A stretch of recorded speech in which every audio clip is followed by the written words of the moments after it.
Et si je te disais qu'une fille est devenue millionnaire? Après avoir été enterrée vivante pendant 3 jours? Tu ne me croirais pas, hein? Pourtant, ce n'est pas une légende. Cette histoire est vraie. Et elle va te hanter, jusqu'à ton dernier souffle. Tu t'appelles Hawa. Tu veux la richesse.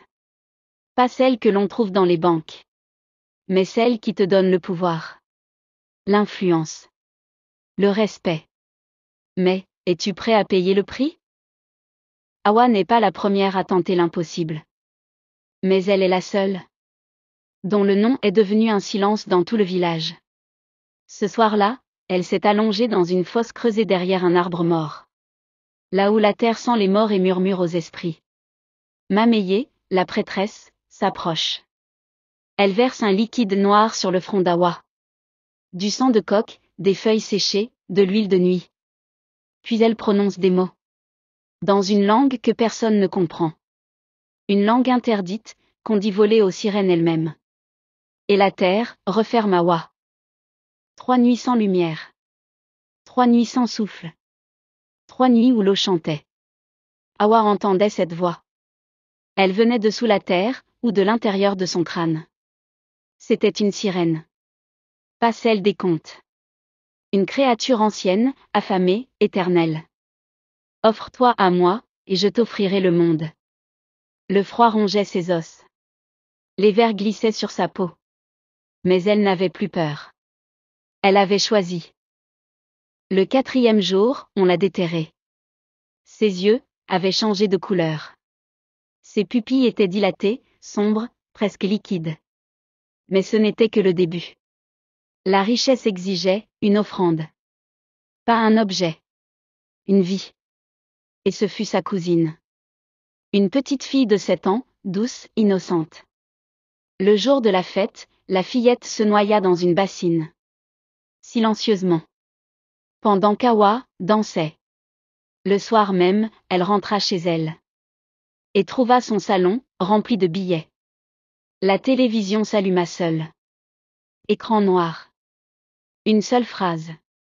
Ce n'était que le début. En 2 mois, tout avait changé. Fini la fille ordinaire qu'on ignorait au marché. Elle était devenue maman Hawa. Celle qui ne parle pas beaucoup, mais qui paye cash. Celle qu'on salue sans jamais regarder dans les yeux. Celle qu'on respecte, ou qu'on craint. Tout ce qu'elle touchait prospérait, boutique, terrain, voiture, influence. Sa vie ressemblait à un conte de fées africains. Mais ce n'était pas de la magie. C'était le pacte. Et le prix allait bientôt se faire sentir. Tout commença la veille de son 21e anniversaire. Il faisait chaud. Elle se leva dans la nuit pour boire de l'eau. Mais au moment d'ouvrir le robinet, un détail la troubla. Le silence était anormal. Puis, un chuchotement. Une voix faible. Mais distincte. Qui sortait du filet d'eau. Elle écarquilla les yeux. Elle s'approcha. Rien. Juste un murmure liquide, comme si l'eau avait une langue. Elle secoua la tête, croyant à une hallucination. Elle ferma le robinet. Silence. Elle retourna se coucher. Mais le lendemain, en se lavant, elle entendit autre chose. Une mélodie. Lente. Grave. Glissante. Comme si quelqu'un chantait sous l'eau. Mais dans sa propre douche. Elle gela sur place. Et cette fois, elle entendit un mot. Encore. Les jours suivants, Hawa tenta de vivre normalement. Mais rien n'était normal. Elle buvait un verre d'eau. Elle entendait un murmure. Elle prenait sa douche. La voix chantait. Elle fermait les yeux. Elle rêvait d'un océan noir. Elle essaya de couper l'eau chez elle pendant une semaine.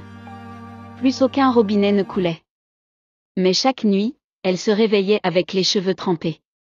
Le matelas froid. Le sol mouillé.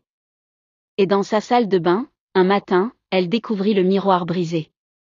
Une fissure nette. Comme un coup de poing invisible. Mais surtout, une trace de main. Une empreinte humide. Elle appela un vitrier. Il remplaça le miroir. 2 jours plus tard, même scène. Miroir brisé. Traces de main. Et la nuit suivante, dans son sommeil, elle entendit une phrase chuchotée au creux de son oreille. Tu m'as promis. Pacte. Hawa se rappela alors ce que Mameye avait dit, juste avant de l'enterrer vivante. Si tu trahis la promesse, l'eau viendra te chercher. Elle avait cru à une figure de style. Une menace pour la forme. Mais non. La promesse était réelle. Et l'eau aussi. Chaque fois qu'elle refusait d'écouter, une chose étrange arrivait. Une nuit, c'est son chien qui s'est noyé dans un seau vide. Une autre, elle a retrouvé toutes les photos de sa jeunesse trempées, déformées, alors que la pièce était sèche. Un soir, en se regardant dans le miroir, le 4, elle n'a plus vu son reflet. Elle a vu une autre femme. Pâle. Aux yeux d'encre. Aux cheveux d'algues. Une sirène, qui souriait. Et elle a dit. Tu n'as pas payé. Hawa tomba à genoux. Et ce soir-là, l'eau du robinet s'est mise à couler toute seule. Elle est entrée dans la salle de bain, pieds nus, attirée comme un aimant. Et derrière elle, la porte s'est refermée. Hawa était devenue intouchable. Sa réputation, autrefois modeste, s'étendait désormais dans tous les quartiers de la ville. Son nom était prononcé avec respect, parfois même avec peur. On disait qu'elle ne marchait plus, elle flottait. Qu'elle n'entrait pas, elle apparaissait.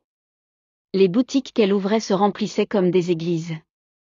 Les fournisseurs se battaient pour travailler avec elle. Les autorités détournaient le regard même quand ses papiers n'étaient pas en règle. Le succès d'Hawa était une légende vivante. Mais dans le secret de ses nuits, l'eau l'appelait. Tout a commencé la nuit de sa 3e grande affaire. Hawa venait de signer un contrat d'importation de bijoux bénis au Ghana. Une victoire. Elle avait fêté ça avec du vin, un bon plat, et une longue douche. C'est là que tout a changé. Au moment où l'eau glissa sur sa peau, elle entendit quelque chose. Un bourdonnement d'abord, comme une vibration au fond de la tuyauterie. Puis un chant. Lent. Profond. Féminin. Elle ouvrit brusquement les yeux. Mais elle était seule. Le lendemain, la même chose. Et le surlendemain, pire, pendant qu'elle buvait un simple verre d'eau, une voix susurra. Encore. Hawa recracha aussitôt. Mais personne n'était là. Pas un voisin. Pas un bruit. Seulement le silence, et la sensation glacée d'être observée. Elle tenta de l'ignorer. Mais l'eau, ne l'oubliait pas. Les jours passaient et Hawa grandissait encore en puissance. Elle avait désormais 3 salons de beauté, une marque de vêtements, 2 voitures de luxe. Elle employait plus de 50 personnes. Les gens venaient de loin pour la voir. Mais personne ne restait longtemps. Car quelque chose dans sa maison dérangeait. Le silence y était trop lourd. L'air trop humide. Et les miroirs se brisaient sans qu'on les touche. Hawa avait tout essayé. Elle avait appelé un prêtre. Un marabout. Un exorciste venu du Bénin. Mais dès qu'ils entraient dans sa salle de bain, ils tombaient malades. Vomissements. Étourdissement. L'un d'eux a même perdu la parole pendant 3 jours. Hawa comprenait. Ce n'était pas un accident. C'était le prix. Quand elle avait accepté d'être enterrée vivante pour rencontrer l'autre monde, elle pensait juste voir les esprits, demander de l'aide, puis repartir.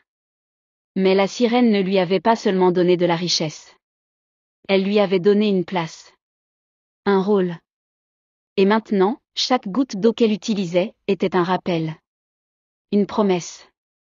Un fil invisible entre son monde et celui de l'eau. Hawa avait tout gagné. Mais elle ne possédait plus rien. Pas même son propre corps.